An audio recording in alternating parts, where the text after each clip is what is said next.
Of course, I have the old Control Z button, or I'll just make this to reset. Maybe I can do something about these majors, about 0.25. Anyway, that's our yield curve. I mean, it's not flat, but it's not that steep either. That 140 refers to roughly, I think about 10 years, if I'm not mistaken. So there is a difference between 10-year yield and 1-year yield. That roughly tells you that the market is expecting a decline in short-term interest rates. That's typically downward sloping, means upward sloping. Generally, yield curves are upward sloping by their own because the risk you associate with longer-term bonds are typically higher than shorter-term bonds, even without expectation of any inflation. Except for, this is kind of a peculiarity of US bond market. The yield on 20-year is higher than the yield on 30-year. Kind of has to do with, there is more liquidity to so-called new bonds, okay? The bonds that have been recently issued trade a lot more. That means when you trade those, the bid-offer spreads are much tighter compared to older bonds. So you kind of get a liquidity premium on newer bonds. And 20-year-old bonds tend to be typically, US Treasury does not issue 20-year-old bonds. They issue, 2, 3, 5, 7, 10, and 30, okay? But some of the old 30-year bonds are now 20-year bonds. But they're so old, most people who have bought them, especially pension funds, they just keep it. That means there isn't that much volume in them, hence bid-offer spreads are higher. That extra yield for the 20-year bond is kind of a compensation for that lack of liquidity. Because otherwise it's weird. I mean, what's the difference between 20 and 30, right?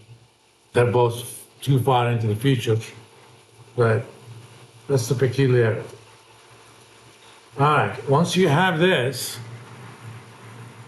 what I want you to do, for any scattered graph, you can do this. Right-click on the curve and hit add. Oops, that's not what I wanted to do. Trend line. Right now, it just fits a linear trend. Obviously, that's not a good fit. So we're gonna fit a polynomial. Quadratic is not good enough. I'm gonna do it order 6. Okay.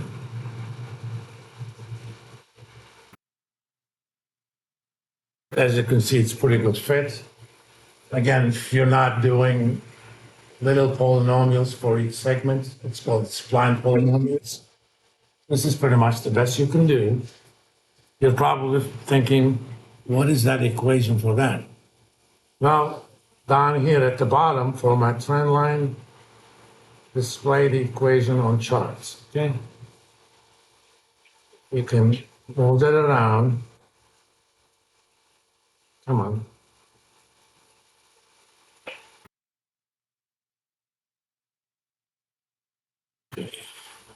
Look at it.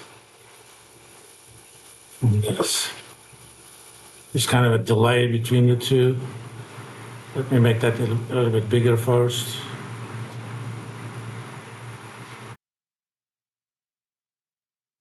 Easier to move.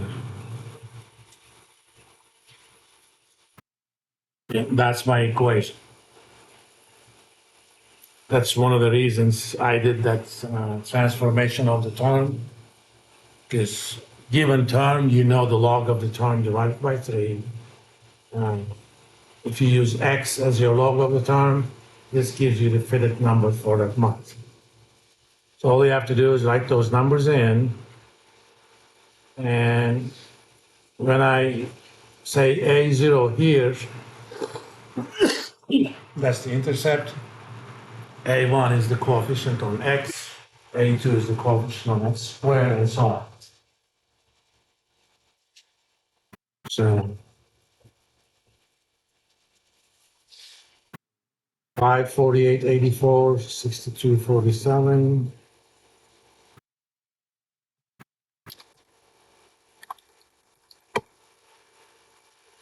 In my younger days, I could have remembered three numbers. 271, negative 271, 93.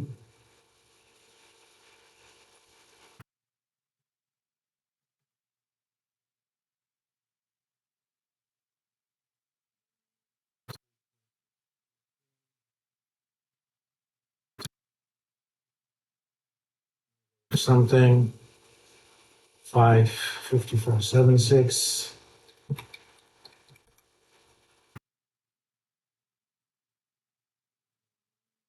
4281.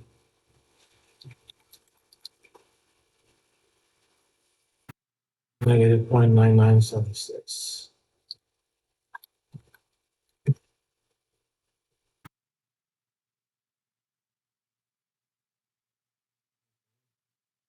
All I have to do is calculate the fitted rate.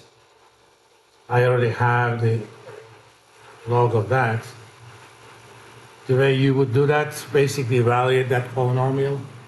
I'm not going to worry about the numerical efficiency. Easiest would be A0 fix plus A1 fix times that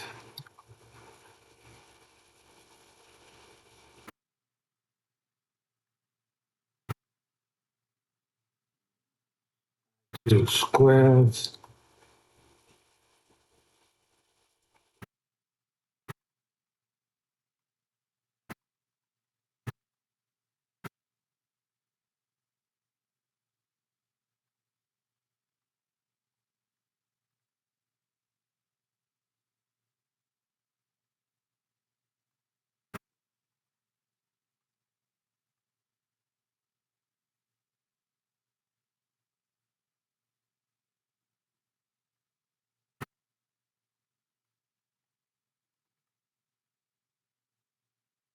this basically says the fitted rate is 548.84.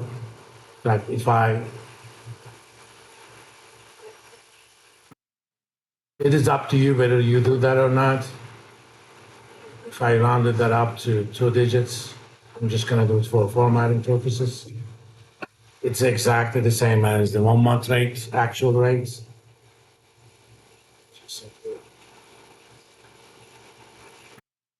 Clicked.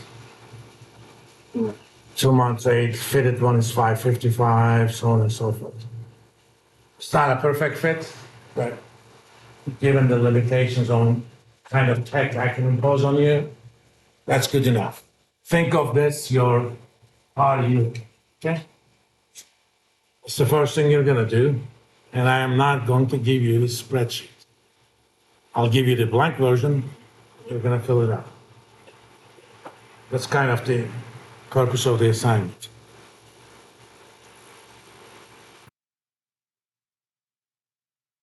Once you do that, you did, okay.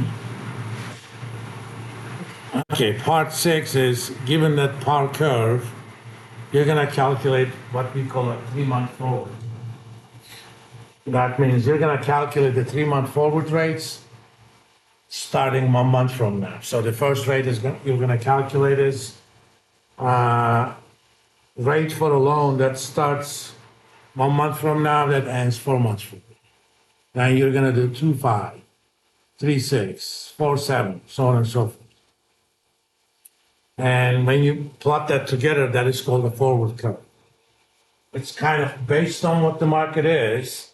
It is market's prediction of, I shouldn't call that prediction, I should call it prediction of what 3 month rates are going to be in the future. It's kind of saying, okay, 10 years from now, what do I see that's not for that? And once you have that, you're gonna do a scattergram, where you're gonna have the term on the horizontal axis, and I want to plot uh, both the par curve and the forward curve. That's pretty much in on the group part. It sounds like a lot of work, but you can either do those forward rates using the template we've done, or you can be smart and go through the notes and figure out if you could actually do it with a formula.